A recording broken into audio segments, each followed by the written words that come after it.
Hola, soy Ana Cristina Herreros, la editora de la editorial Libros de las Malas Compañías. Hemos publicado este bonito libro, Maravillosas, escrito por Ana Rossetti e ilustrado por Jesús Gabán. Es un libro que habla de las mujeres que vivieron en este barrio de maravillas, que una vez fue el refugio y que actualmente se conocen como Malasaña.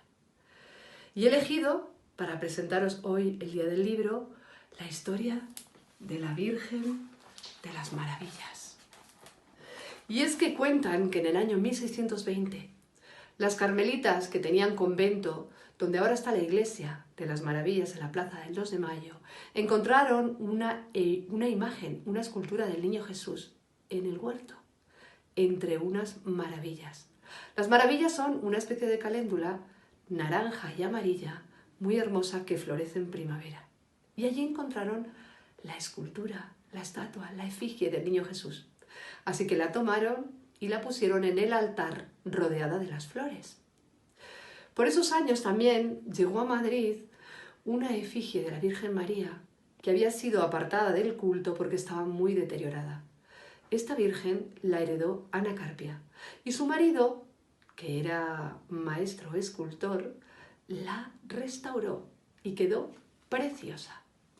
Esta Virgen, en manos de Ana Carpia, en la casa del matrimonio, fue considerada una Virgen muy milagrera y hasta allí llegaban todos los vecinos a pedirle favores a la Virgen. Y cuentan que obró muchos milagros, tantos que se convirtió en una Virgen famosa. Ana Carpia, harta por la ristra de vecinos y vecinas que pasaban por su casa, violando su intimidad, decidió regalar la imagen a un sitio donde estuviera abierta y expuesta al público. Y la rifó entre los 3 conventos de carmelitas que había en Madrid. Y le tocó a las carmelitas que estaban en la plaza del 2 de Mayo. Allí la colocaron en el altar y, como tenía las manos vacías, le colocaron encima al niño, a ese niño encontrado entre las maravillas, que se llamaba desde entonces el Niño de las Maravillas. Se lo colocaron en los brazos a la Virgen y la Virgen tomó el nombre de su hijo y pasó a llamarse la Virgen de las Maravillas. Dicen que cuando la Virgen fue llevada en procesión hasta el convento carmelita, cuando la introdujeron en la iglesia, una paloma blanca llegó volando por el cielo, se posó en el altar y no se movió allí hasta que no acabó la ceremonia. Esto fue tenido por un buen augurio, así que aquella Virgen era visitada y dicen que obró muchos milagros y que su manto lo colocaron encima de un rey de nombre Felipe para que éste sanase, y sanó. Y esto recorrió los oídos y la fértil imaginación del pueblo, y fue así como este barrio, que se llamaba El Refugio, pasó a llamarse Barrio de Maravillas por la Virgen de las Maravillas. Esta Virgen todavía sigue obrando milagros y este sigue siendo un barrio de maravillas, aunque ahora se llame Malasaña. Hola, ¿qué tal? No se me ocurre mejor manera de celebrar las fiestas de Malasaña del 2 de mayo que recordando a una de sus vecinas ilustres. En este caso, gracias al libro Maravillosas, escrito por Ana Rossetti e ilustrado por Jesús Gabán, me gustaría leeros la historia de Julia Conesa. Oviedo, 1919, Madrid, 1939. En la pequeña calle de Galería de Robles vivía una familia de 3 mujeres, una madre viuda y 3 hijas. La madre y la hija mayor, Trinidad, eran costureras. La pequeña, Julia, trabajaba como cobradora de autobús. Estaba también Ángeles, a la que la muerte de su novio en el frente la sumió en una grave depresión que le costaría la vida. Las hermanas frecuentaban el Círculo Socialista Norte de la calle de Monteleón. En los bailes que se hacían allí, Trinidad conoció al que sería su marido, que fue confinado en un campo de concentración cuando acabó la guerra. Julia se había afiliado a las Juventudes Socialistas Unificadas. Dicen que para hacer gimnasia. Llegó a ser secretaria deportiva del sector oeste, pero esa no era la única razón. Julia estaba comprometida con el socialismo. Tampoco iba al círculo nada más que para divertirse. Durante la guerra, en el local de Monteleón, se improvisó un hospital y ella estuvo ayudando como podía y sabía. Las JSU, Juventudes Socialistas Unificadas, se fundaron al comienzo de la Guerra Civil y agrupaban a jóvenes del Partido Comunista de España y del PSOE. Al terminar la contienda, muchos varones estaban muertos, prisioneros o en el exilio, y fueron sobre todo chicos muy jóvenes, pero sobre todo chicas quienes, según el testimonio de Santiago Carrillo, se hicieron cargo de la reorganización de las JSU. Lo más urgente era atender a las necesidades de los camaradas presos y sus familias, esconder a los perseguidos y reestructurar los grupos. No pudieron hacer mucho porque al poco tiempo el partido ya estaba prácticamente desarticulado. Las persecuciones, los encarcelamientos, las ejecuciones se sucedían de forma masiva. Los fusilamientos de agosto del 39 son un doloroso ejemplo. La detención de Julia en mayo del 39 por la policía que investigaba la reorganización de las JSU en el barrio de Maravillas se atribuyó a la denuncia de un militante de 16 años, seguramente amenazado. Sin embargo, la familia de Julia creía que su encarcelamiento se debió a que su nombre constaba en los ficheros incautados en el Centro Cultural de Modesto Lafuente. El 27 de julio de 1939, un comando de 3 hombres disfrazados de militares detuvo al coche donde viajaba el comandante Gabaldón, uno de los principales responsables de la represión franquista, que en aquel momento estaba encargado de los archivos de partidos y asociaciones afines a la República. Fue asesinado junto a 2 inocentes, su joven hija y el chofer. El régimen atribuyó el hecho a una potente red comunista y decidió aniquilar a su adversario sin contemplaciones. A principios de agosto, en sucesivos consejos de guerra, fueron condenados a muerte un total de 82 encausados. Se les acusaba de actos de sabotaje, intentos de complot y la distribución de octavillas con la consigna «menos Franco y más pan blanco». Julia Conesa, además, tenía en su contra haber sido cobradora de tranvías durante la dominación marxista. 2 días después de la sentencia empezaron las ejecuciones. Las cartas pidiendo clemencia no fueron tramitadas. Los avales que las familias recogieron a su favor fueron desoídos. El 5 de agosto, un camión se llevó a 13 mujeres a las tapias del cementerio del Este. Iban cantando el himno de las JSU. Que mi nombre no se borre de la historia, había pedido Julia a su madre en la carta de despedida. Felices fiestas del 2 de mayo. No olvidemos nunca sus nombres. Hola, somos Ainara y Anaís y os queríamos enseñar cuál es nuestra parte favorita de este libro tan bonito de Maravillosas. Y es la parte dedicada a las majas de las maravillas. En las batallas que tuvieron lugar en el territorio español desde 1808 a 1814, el comportamiento de las mujeres como protagonistas marcó una diferencia sin precedentes. En lo que atañe al barrio de Maravillas, no solamente se destacaron las majas. Durante el ataque, los numerosos heridos fueron trasladados al convento carmelita de Maravillas, donde las hermanas se comportaron como tales atendiendo a ambos bandos. Entre ellas, una monja francesa pudo confortar y recoger las últimas palabras de sus compatriotas. 70 militares y 150 civiles resistieron a las tropas francesas hasta la extenuación. De las 58 mujeres que perdieron la vida el 2 de mayo o en los días posteriores a la consecuencia de las heridas, únicamente han perdurado 3 nombres: Clara del Rey, Benita Pastrana y Manuela Malasaña. Clara del Rey, que vivía en la calle de San José, lo que ahora es Velarde 20, perdió la vida junto a su marido y 3 de sus 5 hijos. Se ha querido identificarla con la Primorosa, un personaje de los episodios nacionales de Galdós.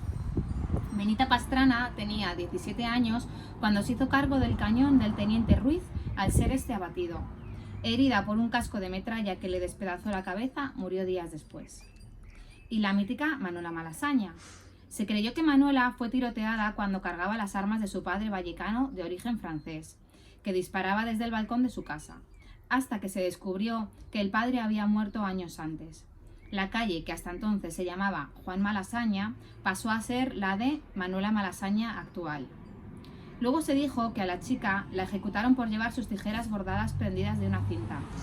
También que murió defendiéndose con sus tijeras de una agresión sexual. Ambas versiones las podemos dar por ciertas, fuera o no Manuela la protagonista, porque en Manuela Malasaña se ha expresado el imaginario de una colectividad. Las tijeras nos remiten a las disposiciones del mariscal Murat. Todos los que han sido presos en el alboroto y con las armas en la mano serán arcabuceados.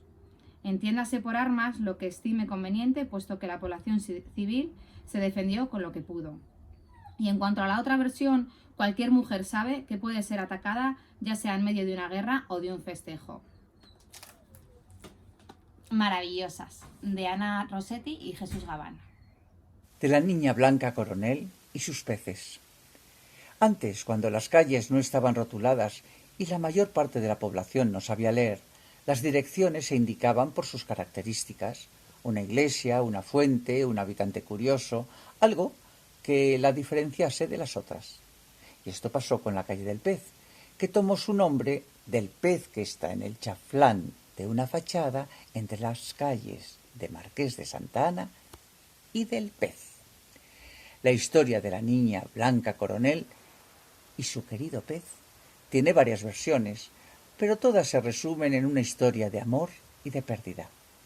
Una de las versiones nos habla de un estanque con un solo pez y de una niña, Blanca Coronel, encariñada con el pececito. Unas lluvias torrenciales hicieron que el estanque se desbordara y que el pez, arrastrado por la crecida, muriera. Cuando la niña lo vio entre el lodo, no tuvo consuelo, y su padre mandó esculpir en la fachada de la casa un pez en su memoria. La casa se conoció por la Casa del Pez, y cuando se trazó la calle, tomó el nombre de la casa. Otra versión. En el primer tercio del siglo XVII, Juan Coronel, marqués de Escalona, compró un terreno para construir su vivienda. En ese solar había un pequeño estanque con peces que hacían las delicias de la niña. Pero como los albañiles utilizaban el agua del estanque para amasar el yeso, la agotaron y los peces murieron poco a poco. Cuando el marqués con su hija Blanca se acercó a la obra y la niña vio consternada que solamente quedaban 2 pozas fangosas y en cada uno sobrevivía un pez, Blanca los rescató y cuidó y puso en una pecera.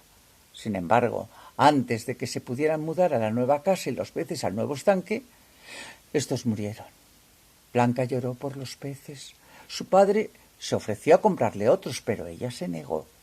El padre entonces mandó esculpir 2 peces que colocó en las esquinas de la casa, para que de algún modo siguieran estando cerca de su hija. Con el tiempo, la casa, al juntarse con otras, perdió una de las esquinas y una de los peces. Otra versión es como la anterior, pero con un final distinto, aunque el amor de Blanca por sus peces se menciona en todas. Los peces fueron rescatados del fango, pero no murieron, y Blanca los pudo llevar a su nueva casa. A los pocos años, Blanca pidió permiso a su padre para ingresar en el recién fundado convento de San Plácido. Junto a su dote, se llevó a sus peces. Juan Coronel había quedado viudo cuando Blanca era muy niña y estaba muy unido a ella. Y aunque no se opuso, la ausencia de su hija lo sumió en una incurable melancolía. Entonces, en recuerdo de su queridísima hija Blanca, mandó poner en 2 de las esquinas de su casa los peces que ella cuidó con tanto cariño.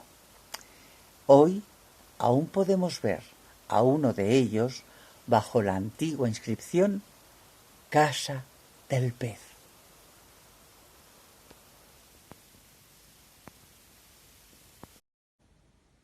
Maravillosas. Rosa Chacel, la ingobernable. ¿Y en su casa, Rosita, por qué motivo no quieren que sea usted artista? No sé, una manía, pero esto me tiene desesperada. Pues yo le aconsejo a usted que intente convencer a su familia, y si no la convence, rebélese usted. Ya no creo que pienso rebelarme, y hasta emanciparme si es necesario. Yo no puedo vivir sin mi pintura y sin mi escultura. Quien pregunta es el famoso periodista El Caballero Audaz. Quien responde es una joven de 15 años, aprendiz de escultura, llamada Rosa Chacel. Esta entrevista está publicada en la revista La Esfera. Rosa Chacel nació en Valladolid en 1898. Esta fecha histórica y tan literaria la vincula a la mayoría de integrantes de la generación del 27, aunque Chacel siempre se mantuvo independiente, o mejor, desarraigada. Fue educada por su madre, que era maestra. Sin embargo, su afición por el dibujo hizo que su padre la llevara a la Escuela de Artes y Oficios de Valladolid, donde uno de los profesores permitía que asistiese a su taller. Rosa, durante su infancia, jamás estuvo en compañía de gente de su edad. Su familia se trasladó a Madrid en 1908. Sus vivencias en la calle de San Vicente Ferrer aparecerán en 2 de sus obras, Antes del amanecer y Barrio de Maravillas. Con 12 años fue admitida en la Escuela de Artes y Oficios de la calle de La Palma. Más tarde ingresaría en la Academia de Bellas Artes, donde conocería al que sería su marido, el pintor Timoteo Pérez Rubio. Las sesiones de modelaje con arcilla en sótanos húmedos le supondrían una enfermedad y la decisión de abandonar las artes plásticas. Es entonces cuando comenzó a frecuentar el Ateneo y los círculos literarios. La escritura fue ganándole terreno a su vocación anterior, aunque no olvidó la importancia de la observación ni el trabajo de la forma. Con su marido, que había obtenido una beca, residió 5 años en la Academia Española de Roma. A partir de ahí, sus estancias en distintas ciudades de Europa se sucederían. Ello la afirmó en su elección literaria. Un cuaderno y un lápiz es lo único que se necesita y lo que menos estorba. Al estallar la Guerra Civil, Rosa apoyó al Frente Popular, firmó el Manifiesto de Intelectuales Antifascistas, trabajó como enfermera y colaboró en publicaciones republicanas. Timoteo Pérez Rubio, por su parte, fue comisionado para proteger el patrimonio artístico nacional y fue el responsable del transporte de las obras a Ginebra. La pareja Pérez-Chacel con su hijo se exilió en 1940. Rosa vivió en París, Río de Janeiro, Buenos Aires y Nueva York, no siempre acompañada de su familia. La inestabilidad de todo migrante y la escasez de recursos económicos presidieron la mayor parte de su existencia. Publicó artículos, críticas y traducciones. Había escrito algunas novelas, pero no parecían encajar en las editoriales, lo que no la hizo desistir en el empeño de crear una sólida obra literaria. Milagrosamente, su novela La sinrazón cayó en manos de 3 jovencísimos poetas, Ana María Moix, Guillermo Carnero y Pere Guinferrer, que se convirtieron en sus divulgadores más entusiastas. Por fin, la obra de una escritora de 70 años, de la que nadie había oído hablar, encontraba en 2 generaciones después de la suya su verdadero público. Tras la muerte de Timoteo Pérez Rubio en 1977, Rosa Chacel se instaló en Madrid definitivamente. Recibió premios, distinciones y la devoción de unos lectores que apreciaron su magnífica prosa y la originalidad de su estilo.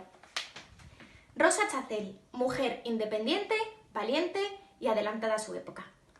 Hola, ¿qué tal? Soy Olga María Ramos. Estoy con este maravilloso libro que hace honor a su título, porque habla de las maravillosas mujeres que vivieron en el barrio de Maravillas o Malasaña y que antiguamente se llamó El Refugio. En este libro están las historias de aquellas mujeres únicas, fantásticas, como por ejemplo Rosa Chacel, Rosalía de Castro, Concepción Arenal, Clara del Rey, Manolita Malasaña. Esto me recuerda un paso doble que hizo mi padre. Manolita Malasaña, la más bonita de por aquí, dio su vida por España y por su hazaña canta Madrid. Bueno, voy a seguir diciendo tantas mujeres. Es que nosotros, Olga Ramos y yo, estuvimos durante muchos años vinculadas a ese barrio. Ya no lo estamos. Bueno, mi mamá ya sabéis que murió, pero yo me tuve que marchar. Nos echaron porque por la especulación del suelo nos quitaron el local. Mi madre era muy querida. Quiero agradecerle a Ana Rossetti que haya incluido a mi madre en este libro. Por aquí está su fotografía. A ver, un momentito. Porque Olga era muy querida en ese barrio. Ella, cuando llegaba, por ejemplo, aquí está su biografía, ¿veis? Con ilustraciones de Jesús Gabán. Fantástico, mira. Olga Ramos, cuando llegaban las fiestas del 2 de mayo, abría las puertas de su local para los mayores del barrio.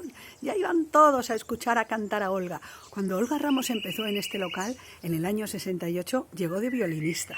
Pero allí fue de violinista, era buenísima. Primer premio de música de cámara, pero no cantaba.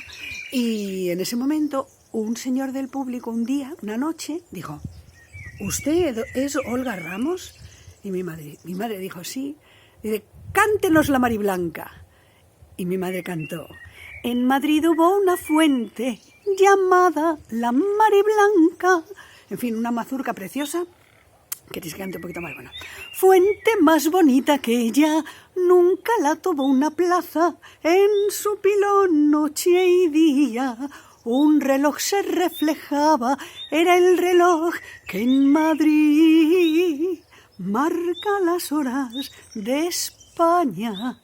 Bueno, pues este señor se quedó encantado con Olga, pero a partir de ese momento Olga ya no pudo dejar de cantar en ese local. Y se hizo muy famosa, muy querida, pasó mucha gente por allí. Y Ana Rossetti lo refleja fantásticamente bien, igual que refleja la vida de Rosa Chacel, que fijaros qué bonita es la ilustración. Es que me parece maravillosa. Rosa Chacel, qué bien. Bueno, queridos amigos, os recomiendo la lectura de Maravillosas. Los niños también.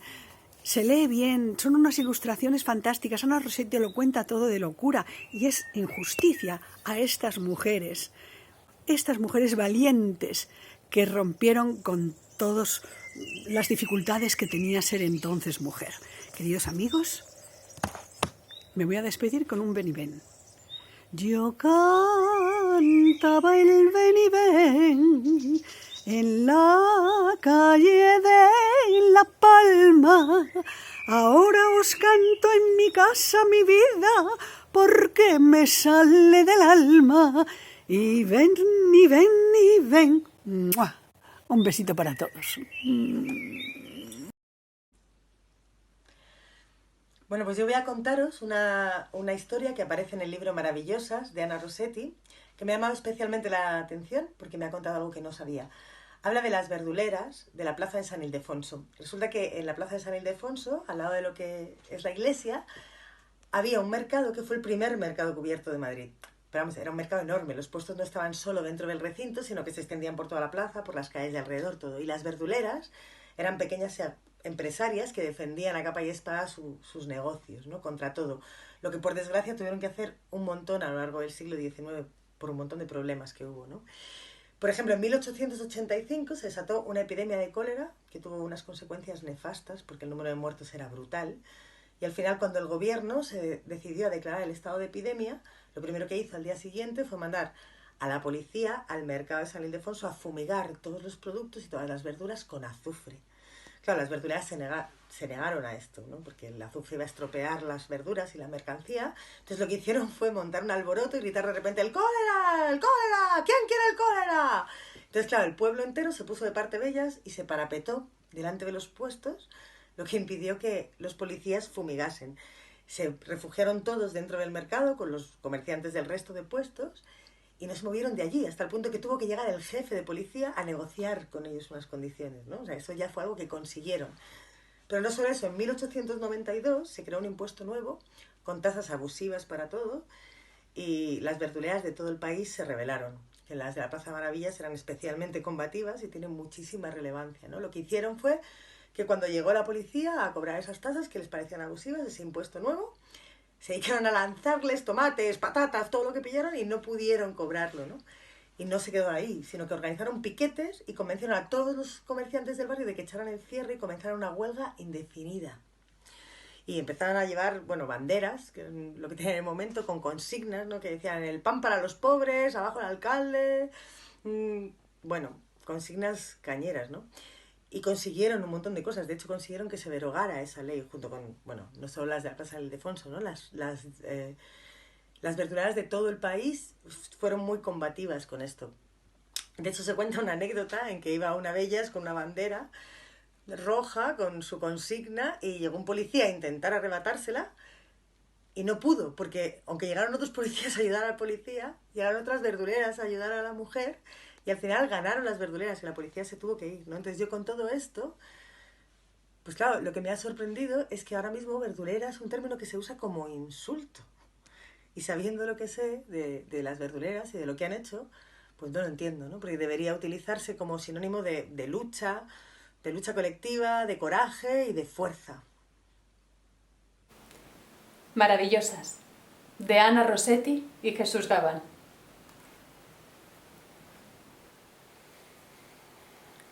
Clara Campoamor, Madrid, 1888. Lausana, 1972.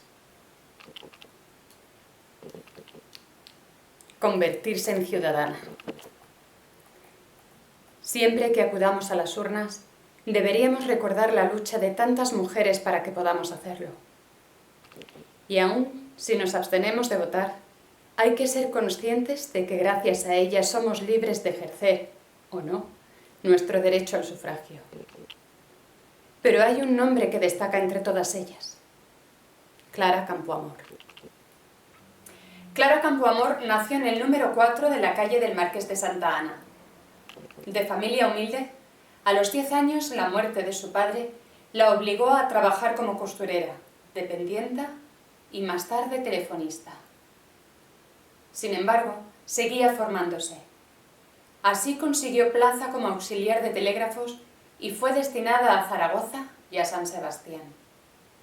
Ganó la oposición de profesora de mecanografía y taquigrafía en el Ministerio de Instrucción Pública y volvió a Madrid.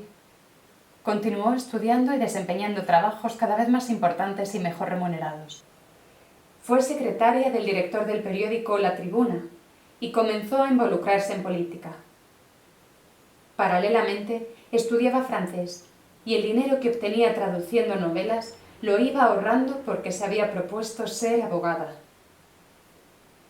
Inició sus estudios de bachillerato en 1920, a los 32 años. Una vez aprobado, se matriculó en Derecho.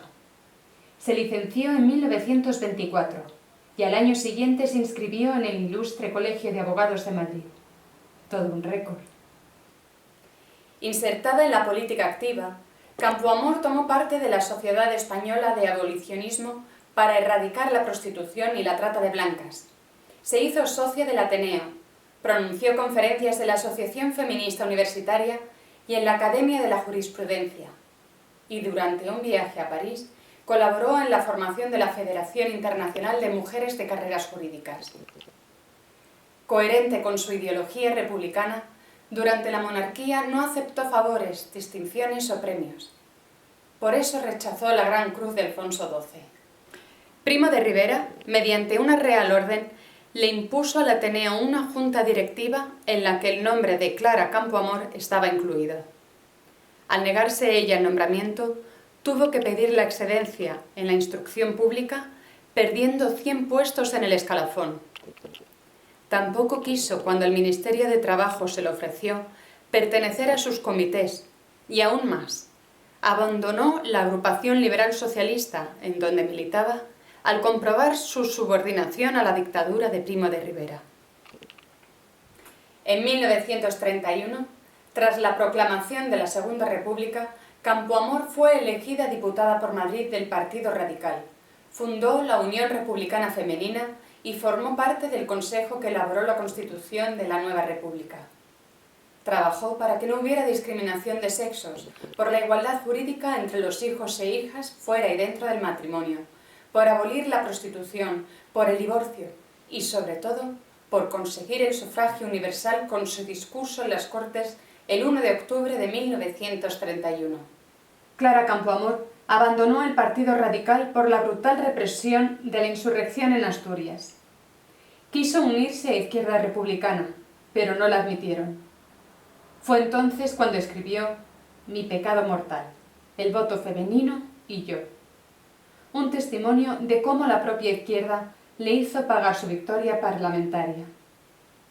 Clara Campoamor dijo: la libertad se aprende ejerciéndola, un oficio difícil y permanente, del que ella fue maestra.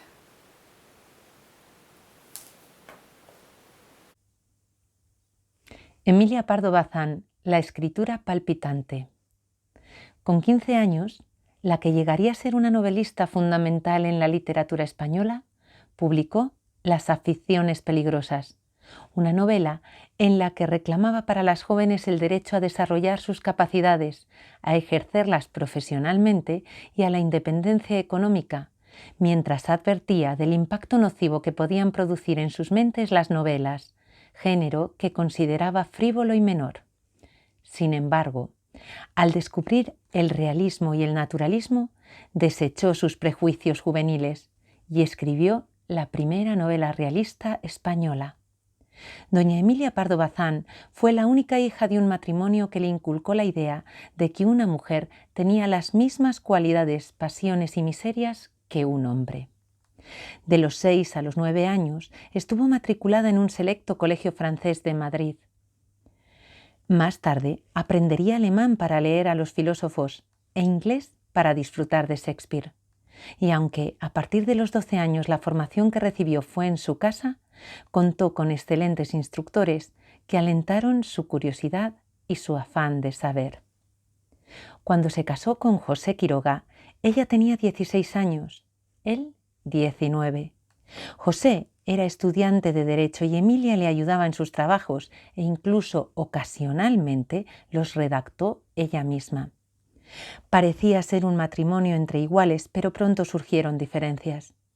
Se señala como desencadenante la polémica que provocó la publicación de La cuestión palpitante en 1883. El libro trataba sobre las nuevas corrientes literarias y que una mujer se atreviera a ejercer la crítica hizo que el debate que ya existía sobre el asunto se convirtiera en ataques furibundos contra ella. Al separarse, Quiroga se portó generosamente, pues, teniendo todos los derechos según las leyes de entonces, otorgó a su mujer un poder absoluto sobre sus bienes. Gracias a ello, Pardo Bazán consiguió vivir independiente, hacerse un hueco en la sociedad intelectual y editar, con la herencia paterna, una revista, Nuevo Teatro Crítico, donde se publicaron numerosos artículos dedicados a la emancipación de las mujeres y el rescate de la escritora protofeminista del 17, María de Zayas. No lo tuvo fácil. Aunque la nombraron catedrática de lenguas neolatinas, la oposición de sus colegas fue feroz. Tampoco la admitieron en la academia, aunque el Ateneo la nombró presidenta de la sección de literatura. Todo un escándalo para la época y todo un honor para el Ateneo. Fue el primer espacio público donde las mujeres tuvieron cabida, pues tras ella muchas de sus contemporáneas solicitaron ser admitidas. Pero no fue el Ateneo donde únicamente doña Emilia dictó sus conferencias. Fue la primera mujer en hablar en público en la Sorbona y en francés.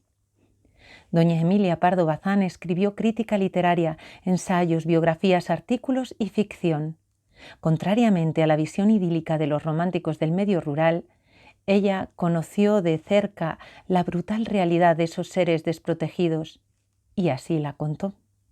Otros temas recurrentes son el de la infancia desvalida y la violencia de género.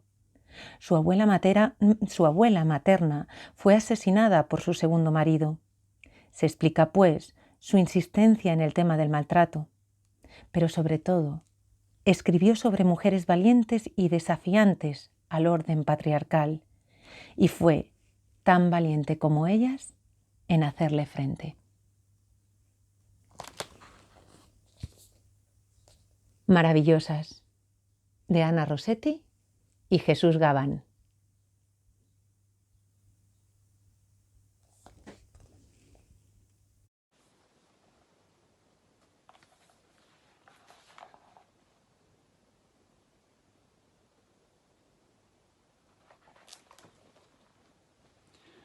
Loreto Prado, Madrid 1863-1943.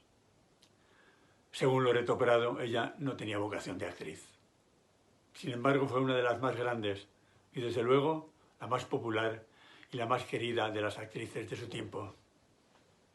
Loreto nació en el número 20 de la calle Madera Alta, pero pronto la familia se trasladó a la calle San Bernardo, a una casa-palacio, pues al padre, que era abogado y rentista, las cosas le iban muy bien. O así parecía, porque al morir repentinamente se descubrió que algunos negocios no habían resultado como se esperaba. La madre no tuvo más remedio que sentarse frente a la máquina de coser e intentar sacar adelante a sus 2 hijas. Fueron tiempos duros. Loreto era una niña muy espabilada.